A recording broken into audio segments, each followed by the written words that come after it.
आमदार राणांनी आज काहीतरी बोलायचा प्रयत्न केलेला आहे की राणा इतके गरीब आणि ताई एवढी श्रीमंत. एक लक्षात राखा आमदार साहेब, मी एका शेतकऱ्याची मुलगी आहे आणि कालचं उत्तर एका शेतकऱ्याच्या मुलीचं उत्तर होतं.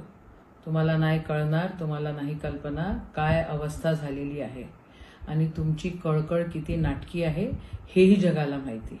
तुम्हाला शेतकऱ्यांचं काही घेणं देणं नाही आहे, तुम्हाला कशाचंच काही घेणं देणं नाही आहे. तुम्हाला तुमचा धंदा, तुमचा व्यवसाय, तुमचा पैसा याचंच घेणं देणं आहे.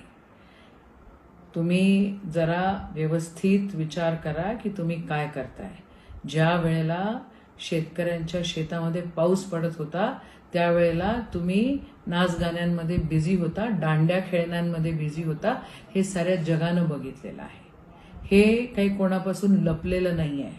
आणि तुम्ही म्हणता तुम्ही तुमच्या गरीब घरातले आणि काय काय.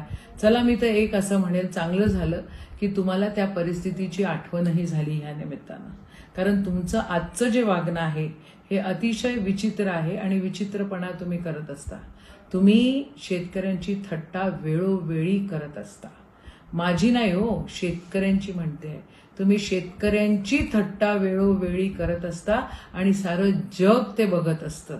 तुम्ही देवाच्या नावाने स्वतःचे त्या ठिकाणचे प्लॉटची किंमत वाढली पाहिजे म्हणून कोणत्या गड्या निर्माण केल्या आणि काय केलं हे सगळ्यांनी बघितलं. तुम्ही ज्या हिशोबानं वागत असता तो हिशोब सगळ्यांना माहिती आहे. हे सगळं बंद झालं पाहिजे. तुम्ही शेतकऱ्यांची जी थट्टा करता ही तुम्ही थांबवली पाहिजे. खऱ्या अर्थानं तुम्हाला शेतकऱ्यांना मदत करायची असेल तर तुमच्या त्या सरकारला सांगा आणि सगळ्यांच्या अकाउंटमध्ये स्वाभिमानाचे पैसे. शेतकरी काय मागतो? त्यांच्या हक्काची मदत तो मागत असतो. त्यांच्या हक्काची मदत तो मागतो. आणि जे तुम्ही सोंग करता ना, हे सोंग सगळ्यांना माहितीये की तुमचं सोंग आहे. खरं माझं तर म्हणणं आहे देवेंद्र फडणवीसांना, हे जर गरीब होते तर यांच्याकडे एवढ्या लपाट्या चपाट्याच्या प्रॉपर्टी आल्या कुठून? साऱ्या जगाला माहिती आहे तुमचा कामधंदा काय आहे आणि साऱ्या जगाला माहिती आहे की माझाही कामधंदा काय आहे.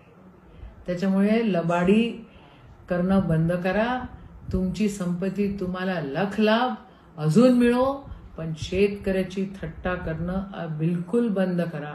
माझं उत्तर हे शेतकऱ्याच्या पोरीचं उत्तर आहे, एवढं तुम्ही लक्षात ठेवा. खरं गंमत आहे, देवेंद्र फडणवीसांनी यांच्या प्रॉपर्टीवर आणि यांच्या इस्टेटीवर आणि यांची काय व्यवहार आहे याच्यावर ईडी पण लावली पाहिजे. का नाही लावली पाहिजे? म्हणजे एकीकडे काय एकीकडे काय आणि खरं काय हे आलं पाहिजे ना. माझ्यावर तर लावायचा प्रयत्न केला होता ईडी आणि काहीच निघालं नाही. आता यांच्यावर ईडी लावा म्हणजे बघा काय काय निघतंय. शेतकऱ्याची थट्टा बंद करा. शेतकऱ्याची थट्टा बंद करा. व्यवस्थित सांगते, अजिबात शेतकऱ्याच्या नादी लागू नका. शेतकऱ्याची थट्टा बंद करा. जय हिंद, जय महाराष्ट्र.